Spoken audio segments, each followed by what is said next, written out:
السلام عليكم ورحمة الله وبركاته. داوەکانی لە پەروەردگار خوای گەورە بۆ خاتر ناوجوانەکانی ئەم ڕۆژە پیرۆزانە کە دێت بەرەو ڕوومان، ئێمەش بەرەو ڕووی دەچین تاعەت و عیبادەت لەم ڕۆژانە لە هەموو لایەکمان وەربگرێ و لە تاوان و گوناحی هەموو لایەکمان و ساڵی پێشوومانش گوناح خۆش ببێ ئینشاءالله تعالى. ئیماندارانی بەڕێز، لە وتاری ئەمڕۆدا لە خزمەتی ئێوەدا وا وعد بوو تەواوکەری وتاری ڕابردوو بێ، بەڵام بە بۆنی ئەم دەڕۆژی بەرەو قوربان دەچین کە گەورەیە لە ئاینی ئیسلامدا، لە ئاینی پیرۆزی ئیسلامدا. حەزم کرد لە خزمەتی جەنابتاندا ئاماژەیە بکەینە سەر هەندێک خاڵ، بە تایبەتی بیخەمە یادی خۆم بە یادی ئێوەش ئەم ڕۆژانە لە ئاینی ئیسلامی پیرۆزدا چەندێ بایەخی پێدراوە و هەندێک ئاکاری جوان و هەندێک ئاکار کە خۆمان دوور بکەینەوە لێی لەم ڕۆژانەدا ئینسانی مسلمانە بێ وریای بێ. ئیماندارانی خۆشەویست، ئەم ڕۆژانە لە ساڵەکەدا تەواوی ڕۆژ لەم ڕۆژانە گەورەتر نییە، چونکە خوای متعال جل جلاله لە قورئاندا ئاماژەی پێ کردووە لە چەندەها ئایەت، بەڵام ئێمە هەرچینە خزمەتی فەرمایشتێ لە فەرمایشتەکانی خودای گەورە یان دوو فەرمایشت. خوای پەروەردگارە فەرمێ: أعوذ بالله من الشيطان الرجيم بسم الله الرحمن الرحيم والفجر وليالي العشر. مەبەستی لەیرەدا لەیالي العشر واتە ئەم دە ڕۆژە. بۆی عولەمایان فەرموویانە ئەم دە ڕۆژە لە ڕۆژی ڕەمەزان گەورەترە، شەوەکەی نا، واتە کار و کرداری زیا لای خوای پەروەردگار زۆر پێی خۆشە. یان پەروەردگار لە ئایەتێکی تردا فەرمێ ئەیامە معلومات. ئەم ئایەتش و ئایەتی ترش هەیە، مەبەستی ئەو ڕۆژانەی کە تایبەتمەندی دراوە پێی لە ئاینی ئیسلامی پیرۆزدا ئەم ڕۆژانەیە،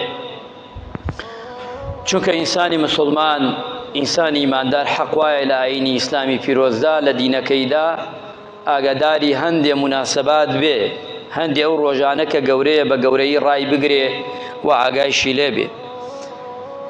وتویانە ابن عمر و ابن عباس ڕەضا و ڕەحمەتی خوایان لێ بێ، ئەمان وتیانە ئایەتە دەڵالەت ئەکاتە سەرەوەی ئەم ڕۆژە پیرۆزانە ئەگرێتەوە.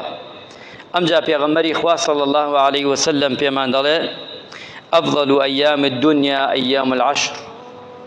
باشترین و چاکترین ڕۆژ ئەم دە ڕۆژەیە کە بەسەرمانە تێپەڕە بێ.